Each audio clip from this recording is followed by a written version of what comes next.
Graça e paz, meus irmãos, nós estamos começando mais esse culto de louvor e adoração ao nosso Deus rico, verdadeiro, nosso Deus tremendo.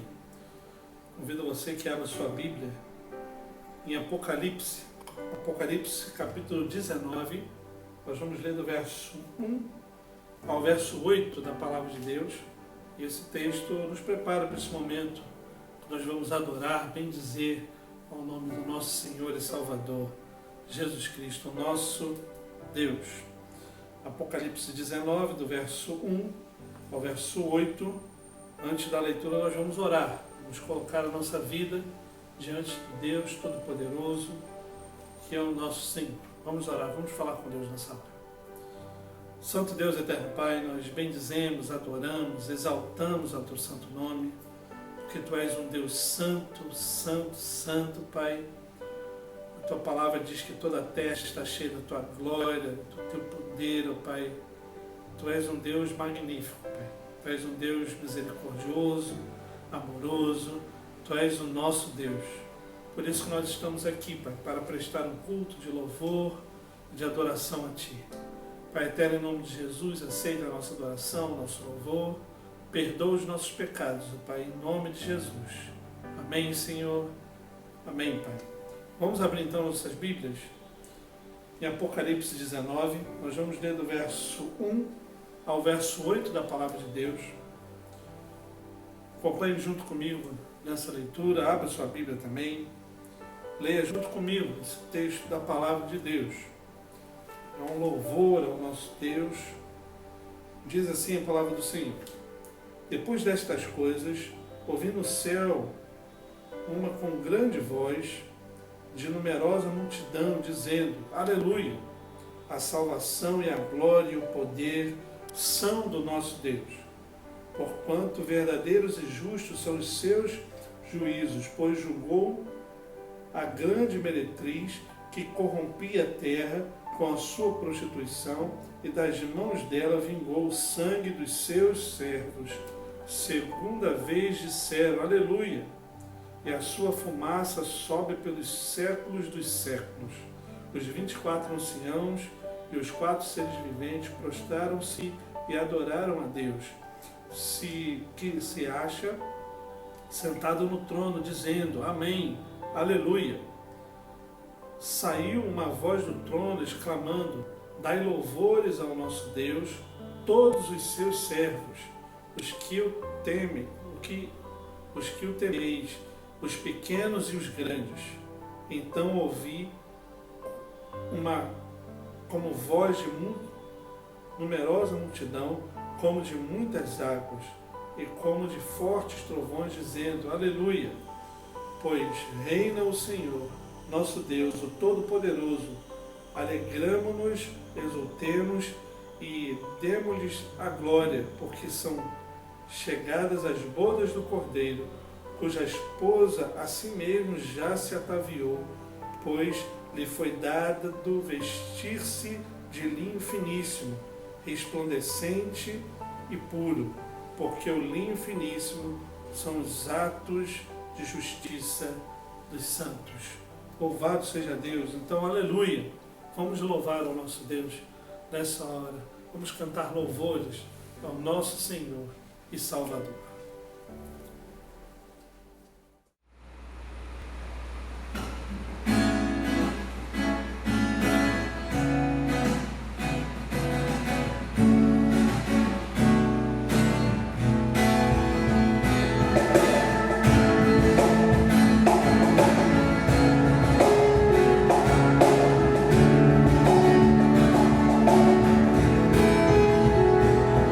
Essa paz e o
A palavra de Deus nos ensina, no livro do profeta Miqueias, Miqueias capítulo 6, do verso 6 ao verso 8, nos ensina que Deus quer realmente de nós um coração humilde diante dele. Diz assim a palavra de Deus, Miqueias capítulo 6, do verso 6 ao verso 8 da palavra de Deus. Com que me apresentarei ao Senhor e me inclinarei ante o Deus excelso? Verei perante ele com holocaustos, com bezerros de um ano? Agradar-se-á o Senhor de milhares de carneiros, de 10.000 ribeiros de azeite?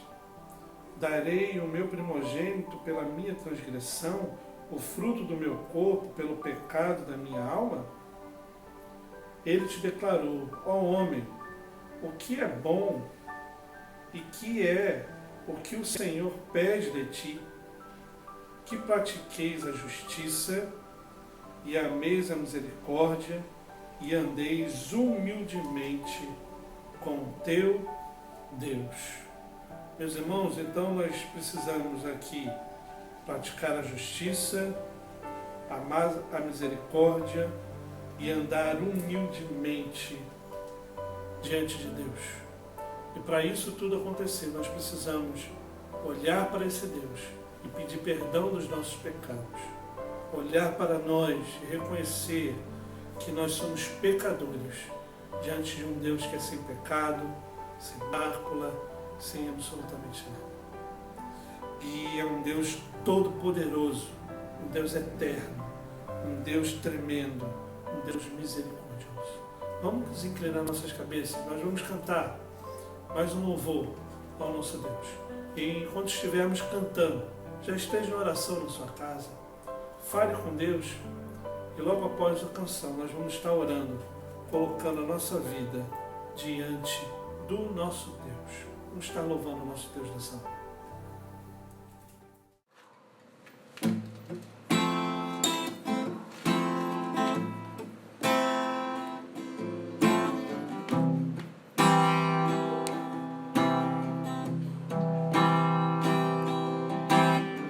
Seguro estou nos braços daquele que nunca me deixou.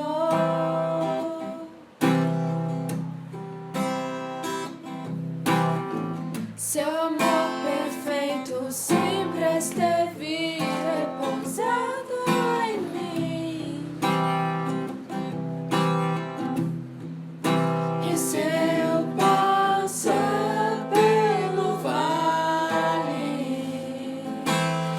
acharei conforto em teu amor, pois eu sei que és aquele que me guarda, me guarda. Em teus braços é o meu descanso, em teus braços é o meu descanso, em teus braços é o meu descanso, em teus braços é o meu descanso. Seguro estou nos braços daquele que nunca me deixou.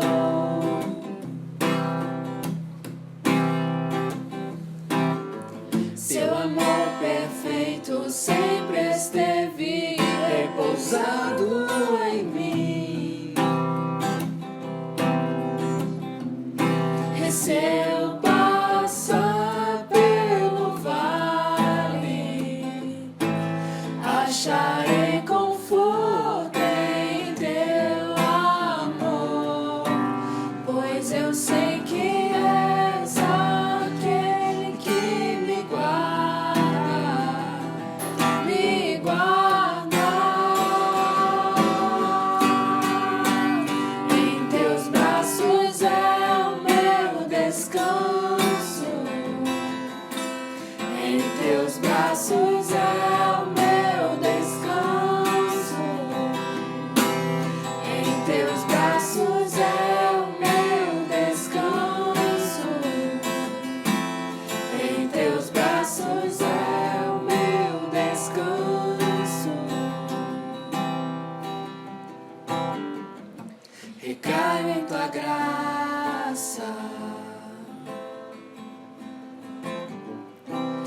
caia de novo em tuas mãos,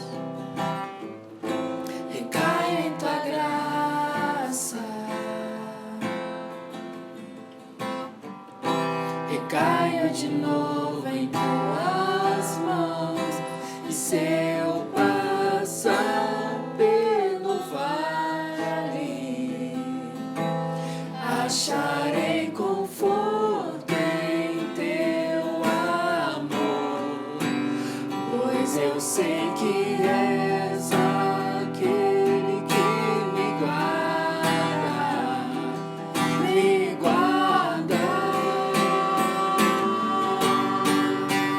Em teus braços é o meu descanso, em teus braços é o meu descanso, em teus braços é o meu descanso, em teus braços é o meu descanso.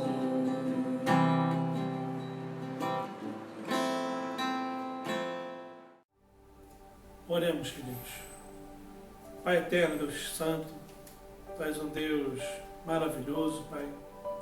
Tu és um Deus tremendo.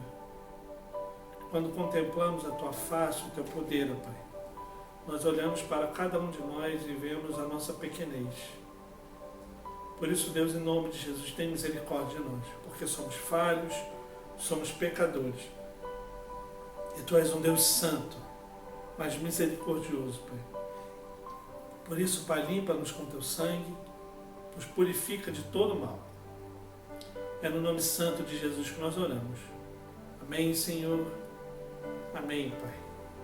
Meus irmãos, vamos abrir nossas Bíblias ainda. O Evangelho segundo Marcos. Evangelho segundo Marcos, capítulo 12. Nós vamos aprender um pouco com essa viúva pobre, a partir do verso 41 até o verso 44. Evangelho de Marcos, capítulo 12, do verso 41 ao verso 44. Esse texto nos prepara para um momento onde nós vamos orar, vamos colocar a nossa vida diante de Deus e agradecer por tudo aquilo que Ele tem nos dado, sustentado, que tem nos providenciado para a honra e glória dEle mesmo. Então abra sua Bíblia junto comigo, vamos ler juntos esse texto da Palavra de Deus. Evangelho de Marcos, capítulo 12, do verso 41 ao verso 44 da Palavra de Deus. Diz assim, então, a Palavra de Deus. Assentado diante do gasofilácio, observava Jesus como o povo lançava ali o dinheiro. Ora, muitos ricos depositavam grandes quantias. Vindo, porém, uma viúva pobre, depositou 2 pequenas moedas, correspondentes a 1 quadrante. E chamando os seus discípulos, disse-lhes, em verdade vos digo que esta viúva pobre depositou no gasofilácio mais do que o fizeram todos os ofertantes. Porque todos eles ofertaram do que lhes sobrava. Ela, porém, da sua pobreza, deu tudo quanto possuía, todo o seu sustento. Provavelmente aquela mulher sabia que quem sustentava ela de fato era Deus. E Deus tem sustentado a nossa vida. Notem que aqui a prática do dízimo da oferta está marcada no texto. E era com quantias de dinheiro. O verso 41 vai dizer, assentando-se diante do gasofilácio, observava Jesus como o povo lançava ali o dinheiro. E, ora, muitos eram ricos e depositavam grandes quantias, mas essa mulher pobre, essa mulher humilde, depositou pequenas moedas ali. Não valiam muita coisa, mas para Deus valiam muito. Porque, de fato, aquela mulher depositou não só quantias financeiras, mas depositou o seu coração, sabendo que o Senhor iria sustentá-la. E é isso que nós fazemos quando devolvemos nossos dízimos e as nossas ofertas. É um ato de gratidão, é um ato de louvor a Deus, porque Deus já tem nos sustentado, Deus já tem nos dado o pão diário, o pão de cada dia. É por isso que nós devolvemos nossos dízimos e as nossas ofertas. É por isso que nós oramos agradecendo. Por isso que nós depositamos muito mais do que quantias financeiras. Nós depositamos o nosso coração, a nossa vida, diante do nosso Deus. Por isso, queridos, vamos orar. Vamos colocar diante de Deus esses dízimos, as ofertas e consagrá-los para a honra e glória do nosso Deus. Vamos estar orando mais uma vez nessa hora. Pai Santo, Deus querido, em nome de Jesus, nós colocamos, ó Pai, esses dízimos e ofertas diante da Tua presença. E pedimos, Senhor, que o Senhor abençoe esses dízimos e ofertas, que o Senhor possa administrá-los, Senhor, conforme a Tua vontade no seio da Tua igreja. Pai eterno, em nome de Jesus, abençoe, Senhor, as vidas de todos os membros da igreja. Que em nome de Jesus nós possamos, de fato, adorar o Teu santo nome, bendizer a Ti, Senhor, através também dos nossos dízimos e das nossas ofertas. Pai eterno, em nome de Jesus, nós te pedimos que o Senhor nos abençoe, que o Senhor nos guarde, que o Senhor providencie tudo aquilo que nós necessitamos, não aquilo que nós queremos, mas aquilo que nós necessitamos para o louvor da Tua glória. Em nome de Jesus que nós oramos. Amém, Senhor. Amém, Pai.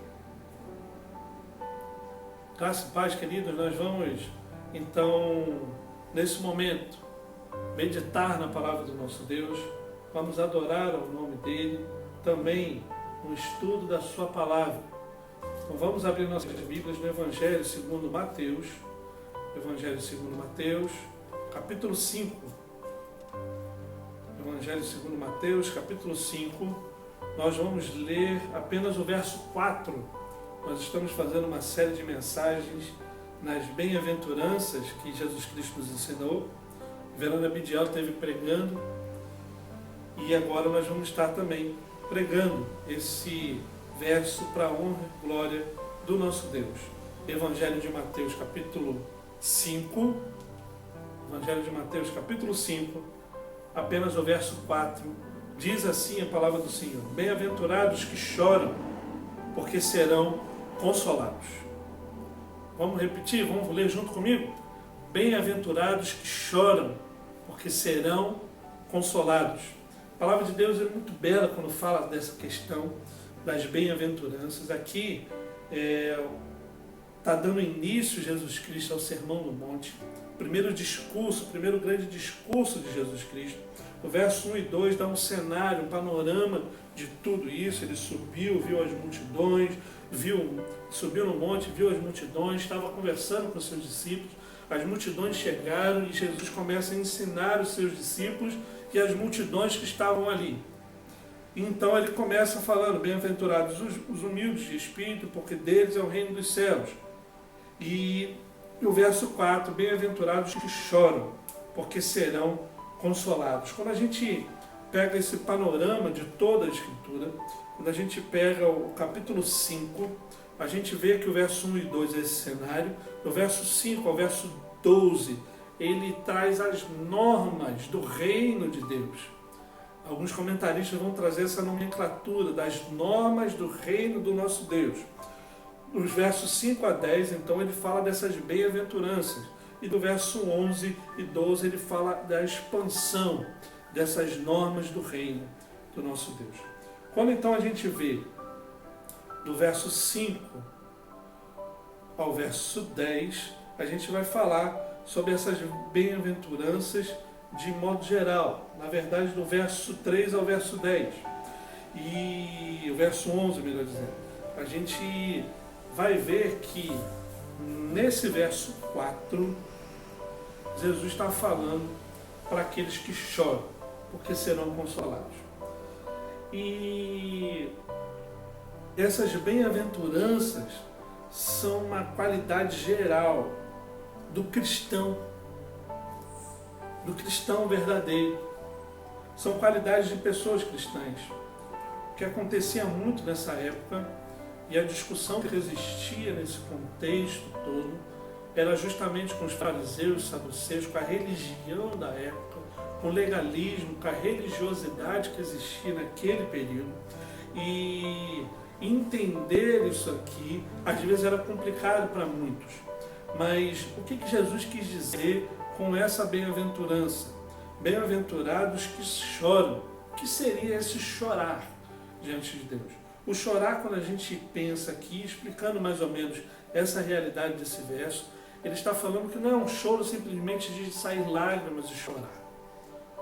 Não, o contexto aqui, a ideia que Jesus Cristo quer passar aqui é de chorar, de prantear pelo pecado da raça humana. Primeiro, o nosso pecado, de fato, mas também o pecado de toda a raça humana, das consequências desse pecado para a raça humana de modo geral. Então, quando Jesus Cristo fala assim, bem-aventurados os que choram, ele não está falando só daqueles que choram porque perderam alguém ou porque de repente estão tristes. A ideia não é essa. A ideia de fato é que aqueles que choram por causa do seu pecado, aqueles que choram por causa do pecado da humanidade de modo geral, das consequências que geram esse pecado, e aí esses sim serão consolados. É disso que Jesus está dizendo aqui.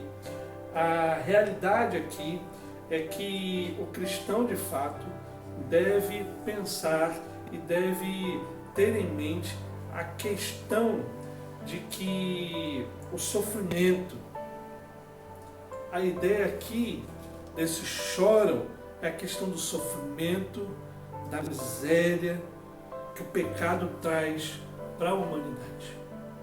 E de fato a igreja, no Brasil e no mundo, precisa muito chorar.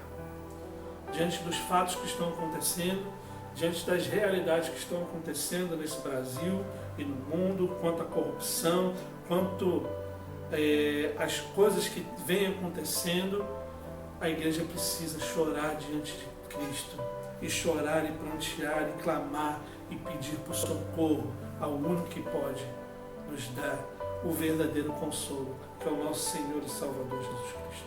Então o tema dessa noite é bem-aventurados que choram. Parece diferente, mas é esse. E o primeiro ponto que eu queria destacar é que bem-aventurados que choram pelo reconhecimento do seu próprio pecado. Ou seja, o cristão verdadeiro deve reconhecer quem de fato ele é. Ele deve ter a consciência do seu pecado. Ele deve ter a consciência que de fato ele é pecador diante de um Deus que é santo, de um Deus que é poderoso, de um Deus que é eterno. Existe uma grande separação dessa realidade, porque o pecado veio romper, veio quebrar a aliança, veio quebrar o elo, veio separar o ser humano de Deus. Existem alguns pregadores dizendo que nós somos semideuses, ou Deus, nós somos parecidos com Deus ao ponto de não sermos mais nem considerados como pecadores. Mentira, nós somos pecadores. Existe um abismo gigante, enorme, nosso para com Deus. Esse abismo é simples, nós somos pecadores e Deus é santo. Nós somos falíveis, Deus é infalível. Nós somos finitos, a nossa vida terrena acaba, Deus é eterno. Nós somos feitos do pó, Deus não foi gerado por ninguém, Ele simplesmente é. Ele é todo poderoso. É um Deus criador de todas as coisas. É o Senhor de todas as coisas e do universo. Então esse abismo é muito grande. Então o pecado veio romper. E chorar aqui nesse contexto quer dizer exatamente isso. Nós devemos prantear. Nós devemos ter a consciência de quem de fato nós somos diante de Deus. E quem de fato nós somos pecadores. Nós devemos ter essa consciência. O apóstolo Paulo vai dizer de uma questão de um exame que nós devemos fazer ante a mesa do Senhor, ante a Santa Ceia. Esse exame passa exatamente por isso, em saber quem de fato nós somos, o que representa aquela mesa e por que nós podemos nos achegar a ela.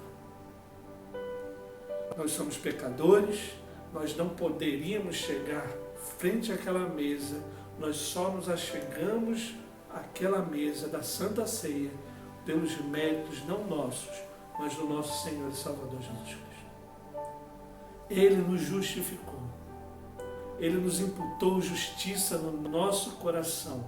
E aí, sim, nós podemos nos achegar até o trono da graça do nosso Senhor e Salvador Jesus Cristo. É por isso, então, o reconhecimento do pecado é muito importante com relação a essa questão do choro.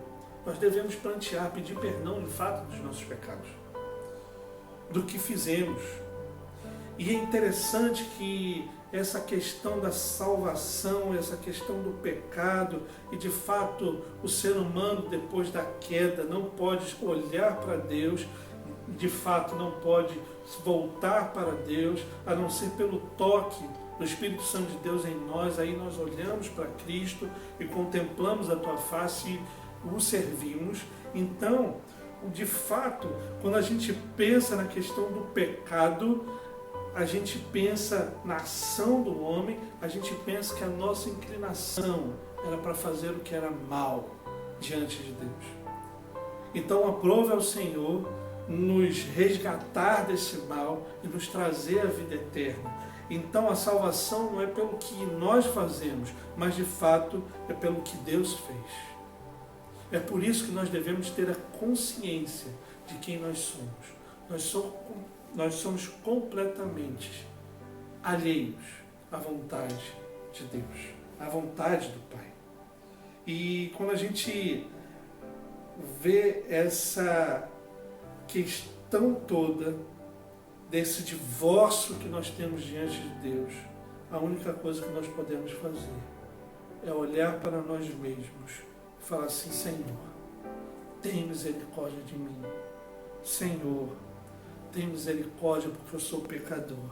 E chorar, e prantear, como Tiago disse. Tiago nos ensinou essa realidade, que nós devemos prostrar diante de Cristo, e clamar, e orar, e chorar, e pedir perdão dos nossos pecados. Meus irmãos, esse texto passa exatamente por essa realidade. Bem-aventurados que choram, reconhecendo o seu próprio pecado. Nós somos pecadores e nós só merecemos, imerecedores de tudo e qualquer coisa. A única coisa que nós merecíamos de fato era a morte eterna, mas aprove ao Senhor nos dar a vida, e a vida eterna mediante o sacrifício de Jesus Cristo na cruz. E é por Ele, por meio dEle e para Ele que nós vivemos e caminhamos e construímos a nossa vida para o louvor da glória de Cristo. Então nós devemos, a primeira realidade é essa, nós devemos reconhecer então o nosso pecado. E é isso que esse texto nos convida a fazer. Bem-aventurados que choram pelo reconhecimento do seu próprio pecado. Se você ainda não confessou os seus pecados, essa é a hora oportuna. Ore, fale com Deus, peça perdão dos seus pecados.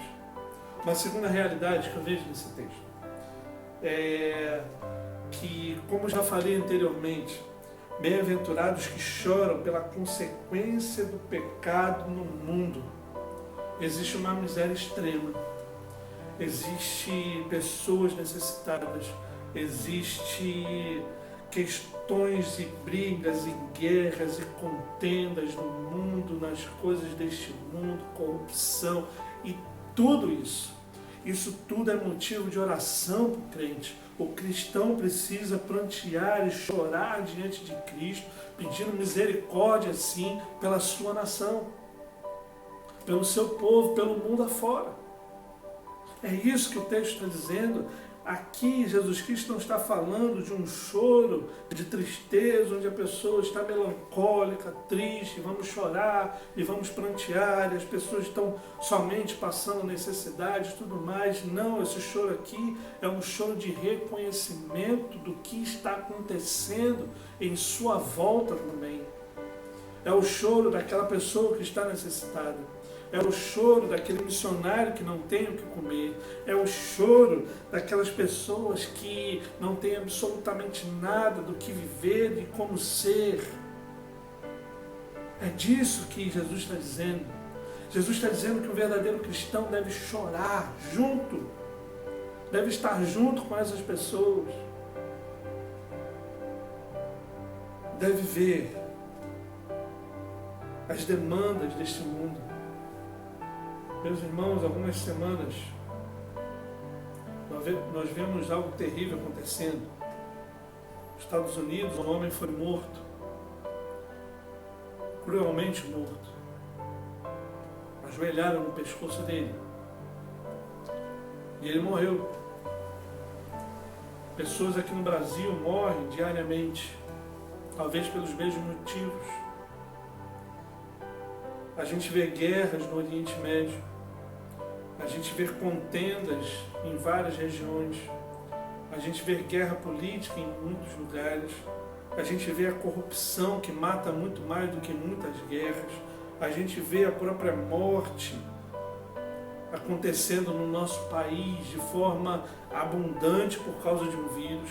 A gente vê a questão das desigualdades sociais, a gente vê as catástrofes que acontecem no mundo, a gente vê a própria corrupção que vem desgraçando a nação brasileira, e não só a nação brasileira, mas como o mundo todo. É disso que Jesus Cristo está dizendo. Bem-aventurados que choram, mas os que choram com relação a tudo isso, com relação à miséria do povo, com relação à miséria, não só do povo de Deus, mas do povo que existe no mundo. É chorar pelo perdido, é chorar por aquele que não conhece a Cristo, é chorar por aquele que está alheio, que não conhece as verdades do Evangelho, é clamar a Deus, Deus salva. É disso que Jesus está dizendo. É essa a realidade. Quantas consequências eu listei aqui do pecado do mundo, do ser humano, aliás. O racismo.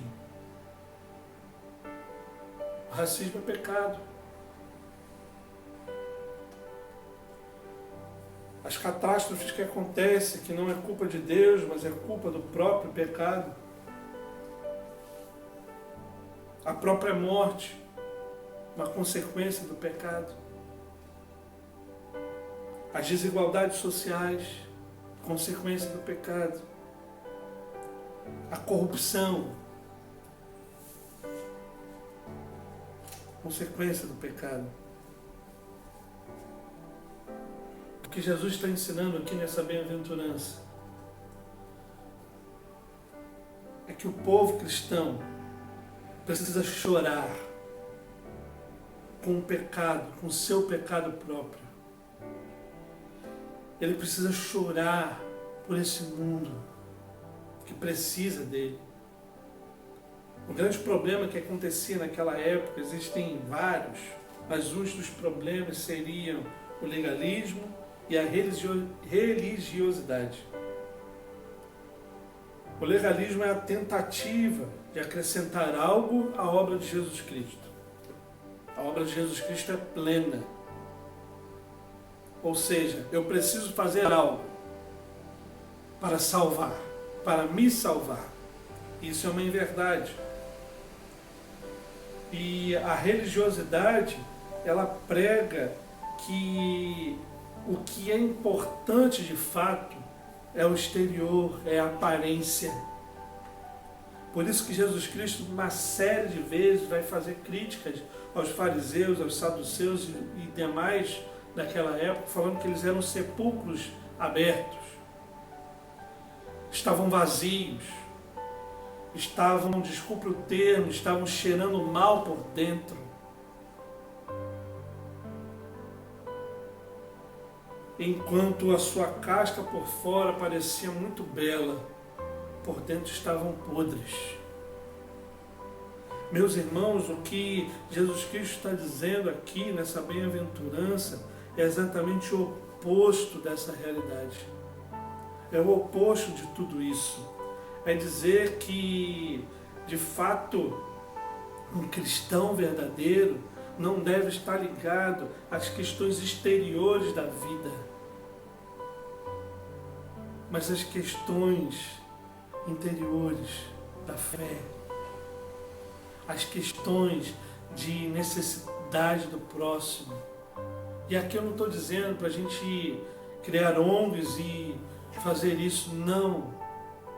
O que eu estou dizendo é que a necessidade para todas aquelas consequências que eu listei aqui, a necessidade do povo é saber sobre o Evangelho do nosso Senhor e Salvador Jesus Cristo. É essa a necessidade. Quando se fala aqui, devemos chorar. Bem-aventurados que choram, porque serão consolados. Exatamente essa realidade de prantear e chorar, porque pessoas estão sendo perdidas. Meus irmãos, quantas pessoas estão vivendo neste mundo e estão vivendo só de aparência? Quantas pessoas estão vivendo nesse mundo só por viver? Quantas pessoas estão passando e vivendo neste mundo, desobedecendo seus pais e suas mães e etc. E pessoas que estão vivendo a vida conforme querem viver, mas não se dão conta de que é preciso sim olhar para dentro e ver o pecado e chorar por ele. É importante sim olhar para o próximo e ver as demandas do próximo, e principalmente é preciso ver que nós, como igreja do nosso Senhor e Salvador Jesus Cristo, nós precisamos ir a campo e pregar o Evangelho do nosso Senhor, para que isso tudo diminua para a honra e glória do nosso Deus. Meus irmãos, nós precisamos fazer isso.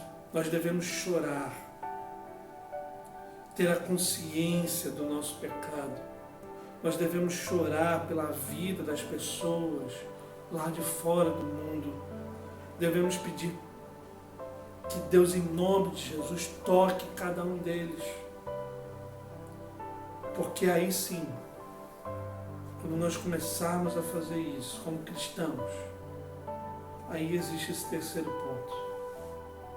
Bem-aventurados que choram, que serão consolados. Quantas pessoas querem ser consoladas, mas não querem reconhecer o seu próprio erro. Muitas pessoas querem ser consoladas, mas não querem olhar para o lado, eles olham somente para o seu próprio umbigo.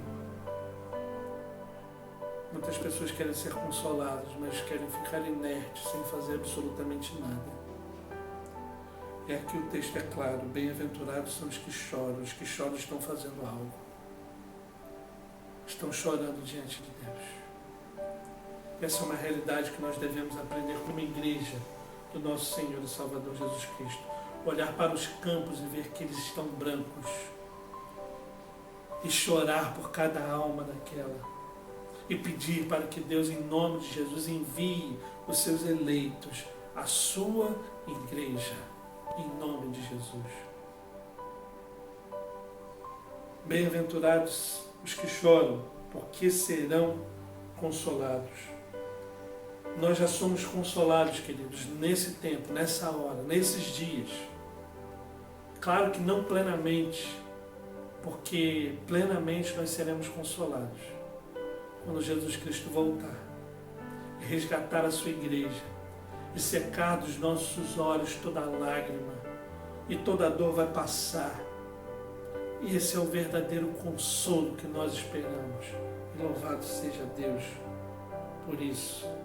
Nós seremos completamente libertos do pecado que nos assola.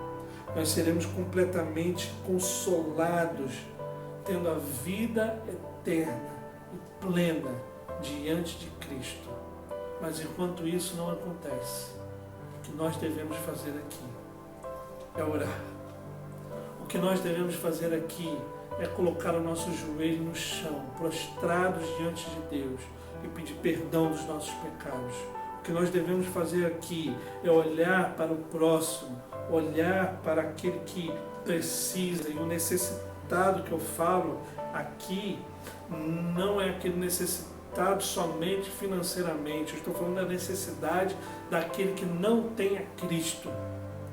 Nós devemos olhar para esse e clamar e colocar o nosso joelho em terra e pedir: Deus, em nome de Jesus, envie os seus eleitos à tua igreja para a honra e glória do nosso nome. do nome de Jesus. Meus irmãos, o que esse texto está nos ensinando nessa noite? É a pergunta que não quer calar. De fato, nós temos chorado diante de Deus por causa dos nossos pecados, porque muitas vezes me parece, no contexto da humanidade, que muitos vão vivendo a vida e vão caminhando e vão andando e vão caminhando e vão andando como se não tivesse que prestar contas a nada e nem a ninguém. Muitos vão conforme o curso deste mundo. Muitos vão andando e andando conforme a própria mente, a própria vontade, o próprio querer, da maneira que acha que é correto. Mas o que Jesus Cristo está nos ensinando aqui, que existe uma maneira correta. E a maneira correta não é conforme a nossa vontade, o nosso querer, mas é conforme a vontade e o querer de Jesus Cristo, nosso Senhor. E de fato o texto está falando, bem-aventurados que choram. E a ideia aqui é exatamente essa, de chorar e prantear pelos nossos próprios pecados. Você tem feito isso na sua vida? Você de fato tem olhado para a Escritura e visto assim, nossa, eu estou errando fazendo isso, Senhor, tem misericórdia de mim? Ou de repente você é um leitor como muitos leitores, que pegam a Bíblia e lê a Bíblia como se fosse um lindo livro. Nossa, que história bonita! Mas eu não sou esse homem que está aqui, eu sou melhor do que ele. Eu não sou. E não se engane, você também não é. Meus irmãos, nós precisamos estar atentos a essa realidade. Porque não existe um outro caminho, não existe outra forma de se chegar até Deus. A primeira bem-aventurança fala sobre humildade, sobre submissão, sobre inclinar a cabeça e falar assim, eu sou submisso, eu estou debaixo da vontade do eterno e soberano Deus. E por estar debaixo da vontade do eterno, soberano Deus, quando eu olho a minha pequenez, quando eu olho quem eu sou, quando eu olho de fato os meus pecados, o que eu devo fazer? Chorar, prantear e falar assim, quão miserável eu sou. E aí sim, depois de olhar meu próprio pecado, eu vou olhar o pecado, a consequência do pecado na humanidade, prantear e chorar diante de Deus. Aí sim, nós seremos consolados. Como está a sua vida? De que forma você está vivendo? De que maneira? Você está vivendo uma vida conforme o curso deste mundo? Você está vivendo uma vida conforme o curso da sua cabeça, da sua mente? Saiba de uma coisa, queridos. O caminho que você está trilhando é um caminho de perdição. O caminho que Jesus Cristo apresenta é um caminho de submissão. É um caminho de se inclinar a cabeça, de reconhecer de fato quem nós somos e ir até o encontro do trono da graça de Deus e depositar assim todo o nosso choro, todo o nosso pranto, toda a nossa dor, tudo aquilo que nos afasta de Deus, toda a nossa ansiedade, medos, tudo isso diante do autor e consumador da nossa fé, Jesus Cristo, o nosso Senhor. E aí sim, quando fizermos isso, e quando pararmos de andar o curso da nossa própria vida, do nosso próprio querer, quando a gente chegar à ideia de que já não sou eu quem vive, mas Cristo vive em mim, quando chegarmos à ideia de que eu diminua e Ele cresça, aí sim, nós seremos consolados, nós seremos completamente livres para adorar ao nosso Senhor plenamente, porque Ele vive e reina em nós. Meus irmãos, em nome de Jesus, que de fato você possa olhar para si hoje e ver o seu pecado. Que você possa de fato ver as consequências do pecado na humanidade em sua volta. Que você possa chorar diante de Deus, mas fique alegre, porque se você fizer isso, você será consolado pelo próprio Cristo, e louvado seja Deus por isso. Que Ele te console, que Ele te abençoe, é no nome santo de Jesus que nós falamos isso, porque Ele é o Senhor e o autor e consumador da nossa fé. Que Deus abençoe a sua vida, a sua família, e em nome de Jesus, que você possa ser abençoado e que Deus coloque essa palavra no seu coração para a honra e glória do nosso Deus. Fique em paz. Deus abençoe a sua vida.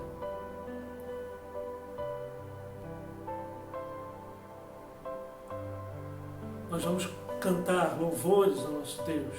Nós vamos cantar esse último louvor. Depois dessa canção, incline sua cabeça. Se for necessário, liste o que acontece neste mundo que tem lhe incomodado. Liste nomes de pessoas que de repente você quer falar de Jesus. Ore por eles, clame por eles e depois fale do Evangelho do nosso Senhor e Salvador Jesus Cristo. Vamos estar cantando esse louvor para a honra e glória do nosso Deus.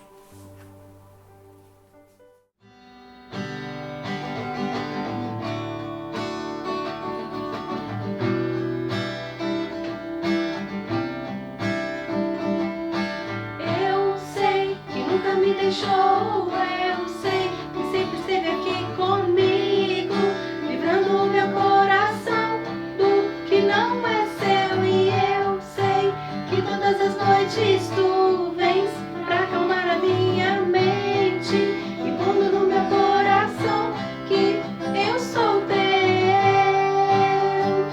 Tchururu, tchururu.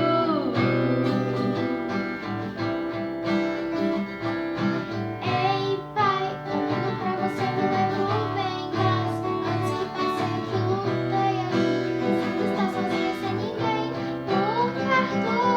E eu, mesmo tão sozinha, não desanimei, pois sabia que cuidaria de mim mesmo sem eu merecer. Me dei a sua mão.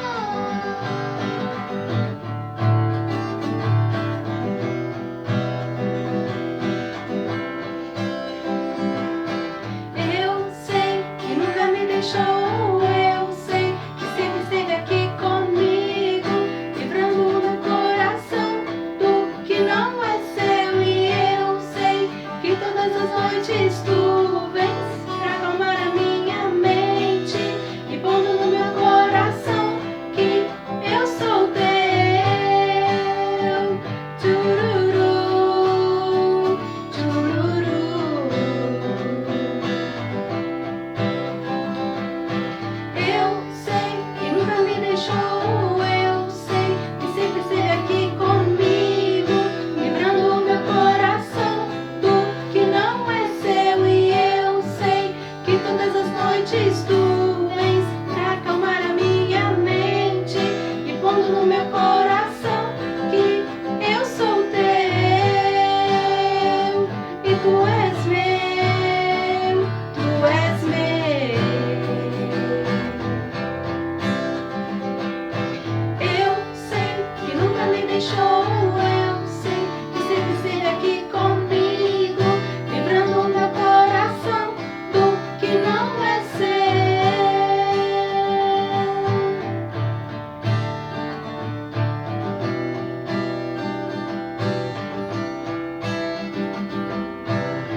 Vamos orar, queridos.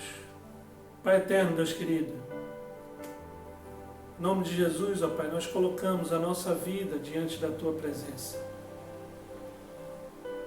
E rogamos a Ti, Senhor, que pela Tua misericórdia, que pelo Teu amor, nós possamos nos achegar diante de Ti, Pai. Dessa forma, Pai. Reconhecendo de fato o nosso pecado, Pai. Reconhecendo de fato as consequências do nosso pecado no mundo, Pai. Pai eterno, nós queremos ser consolados por Ti, Pai. Então, em nome do Teu Filho Jesus Cristo, perdoa-nos, Senhor. Em nome do Teu Filho Jesus Cristo, Pai, abençoe a nossa nação, Pai. Está mergulhada na corrupção, está mergulhada, Senhor, nessas demandas terríveis. Pai, te abençoa, Pai, abençoa todos aqueles que perderam entes queridos, ó Pai. Abençoa, Pai, aquelas pessoas que estão necessitadas, passando fome. Ah, Pai eterno, em nome de Jesus, tem misericórdia desse povo. Pai eterno, toca este povo, Pai, com a Tua salvação. E que em nome de Jesus, o Senhor possa trazer os Seus eleitos à Tua casa, para a honra e glória do Teu santo nome. É a oração que nós fazemos, em nome do Teu Filho Jesus Cristo, com perdão dos nossos pecados. Amém, Senhor. Amém, Pai. Recebei a bênção, queridos. Que a graça maravilhosa do nosso Senhor e Salvador Jesus Cristo, que o amor de Deus, o nosso Pai, que as doces consolações do Santo Espírito de Deus recaia sobre todos nós, recaia sobre todo o povo de Deus, espalhado por toda a face da terra, hoje e para sempre. Amém, Senhor. Amém, Pai. Louvado seja Deus, queridos. Na quarta-feira, às 19h30, nós temos um encontro marcado. Nós estamos estudando a primeira carta de Pedro. Então acompanhem com a gente esse estudo. Aos domingos pela manhã, nós estamos fazendo uma série de estudos da Palavra de Deus com relação às lições da pandemia. E acompanhem junto com a gente também. E no domingo à noite, nós estamos nessa série de mensagens sobre as bem-aventuranças do nosso Deus. Fique em paz e às 17 horas nós temos esse encontro marcado no culto para o louvor da glória do nosso Deus. Deus abençoe a sua vida, a sua família e até a próxima, até a quarta-feira, em nome de Jesus. Um abraço.